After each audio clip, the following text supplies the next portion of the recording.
The concept of divinity in Islam, as explained in Surah Al-Ikhlas, which is the 112th surah in the Quran, is the core of Islamic creed that affirms monotheism, the belief in the oneness of Allah. This surah, although brief with only 4 verses, contains profound meanings that encapsulate the essence of divinity in Islam. This surah states, "Say He is Allah, the one and only, Allah, the eternal refuge. He neither begets nor is born, nor is there to Him any equivalent."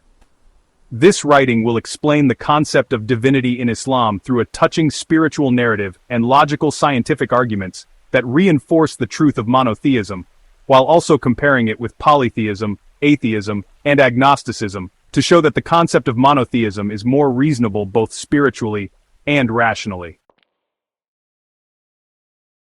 Spiritual narrative. Imagine a traveler in the middle of a vast desert, under a night sky filled with stars. In the silence, he contemplates the meaning of his existence.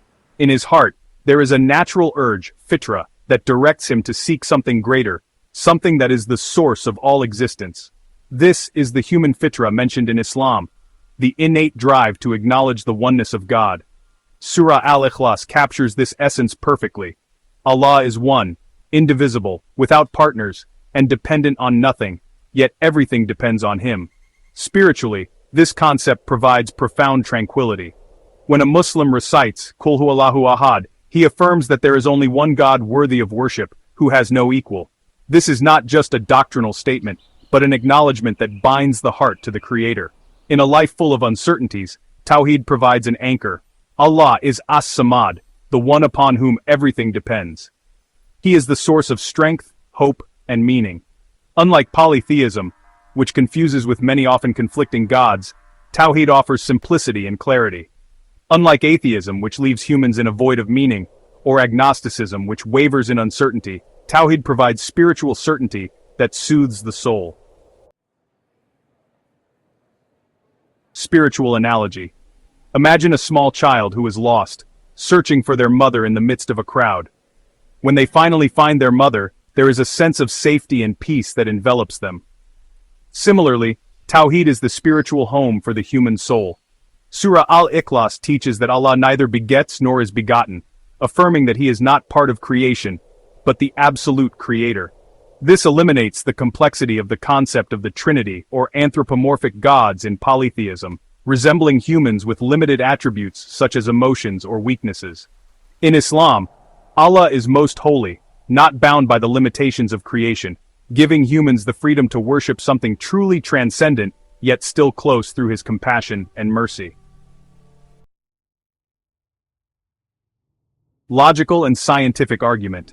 Logically and scientifically, the concept of divinity in Surah Al-Ikhlas has a strong foundation when compared to polytheism, atheism, and agnosticism. Let's analyze them one by one. Comparison with polytheism. So, let's talk about Tawhid versus polytheism. Polytheism, which believes in many gods, often faces logical problems in explaining the origin of the universe. Imagine if there were many gods, each with their own power and will. How could they work together to create a harmonious and orderly universe? For example, in Greek mythology, we know that gods like Zeus, Poseidon, and Hades often conflicted, creating chaos. Now, the laws of nature, such as gravity or thermodynamics, show incredible order, which is hard to explain if there are many entities with different wills controlling it. Surah Al-Ikhlas affirms that Allah is one, ahad, indivisible, and has no partners. From a scientific perspective, this principle aligns with the idea that the universe has a single, coordinated origin. The Big Bang theory, for example, shows that the universe originated from a single point of singularity, indicating a single, organized initial will or design. If there were many gods, we would expect inconsistencies in the laws of nature, but what we observe is harmony and order, a strong indication of the oneness of the Creator.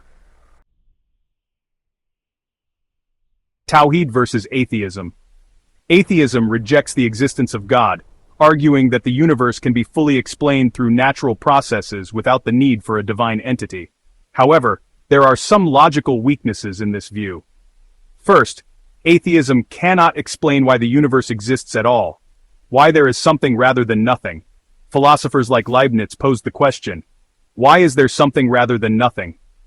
The law of causality shows that every effect must have a cause, and the universe as an effect requires an uncreated first cause. Surah Al-Ikhlas refers to Allah as As-Samad, who depends on nothing, yet everything depends on him. This offers a logical solution. Allah is the first cause that requires no other cause, as he is the absolute being.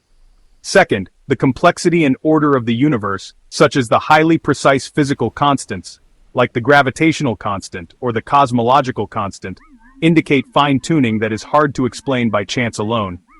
For instance, physicists like Stephen Hawking acknowledge that slight changes in these constants would render the universe incapable of supporting life. Tawhid offers a simpler and more reasonable explanation.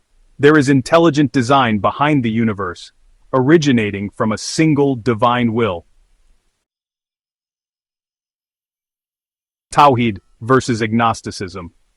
Agnosticism takes the stance that the existence of God cannot be known for certain, thus refraining from taking a position. Although this stance appears rational, it often avoids fundamental questions about the meaning and purpose of life. Surah Al-Ikhlas provides a clear and firm answer.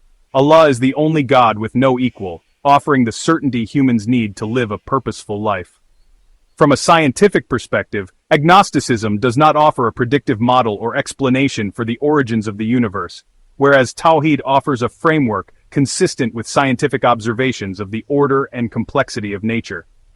Additionally, the principle of Occam's razor, which states that the simplest explanation that covers all the facts is most likely true, supports Tawhid. Compared to the complexity of polytheism with many gods, or atheism which leaves big questions unanswered, Tawhid offers an elegant explanation: one almighty God, unlimited and dependent on nothing. Integration of spiritual and scientific. The concept of divinity in Surah Al-Ikhlas not only unites the spiritual and logical dimensions, but also provides satisfying answers to humanity's need for meaning and truth. Spiritually, Tawhid fulfills the heart's longing for a connection with the Almighty, providing a sense of peace and purpose. Scientifically, Tawhid aligns with observations about the order of the universe and the need for an absolute first cause. Polytheism fails to explain the harmony of the universe, atheism leaves humans in existential emptiness, and agnosticism provides no clear direction. Conversely, Tawhid is the middle path that unites the heart and mind. Imagine again a traveler in the desert.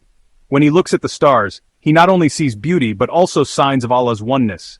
In every law of nature, in every breath of wind, and in every heartbeat, he feels the presence of Allah, the One, As-Samad, who neither begets nor is begotten.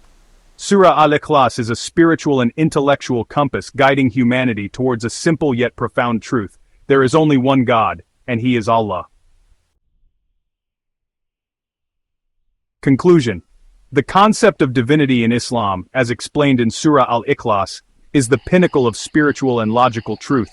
It offers the certainty that is missing in polytheism, the answers that atheism does not provide, and the direction that agnosticism lacks. By affirming the oneness of Allah, divinity in Islam is not only rationally sensible, but also deeply touches the soul, providing meaning and purpose to human life. In a world full of complexity and doubt, Tawhid is the light that guides towards true truth.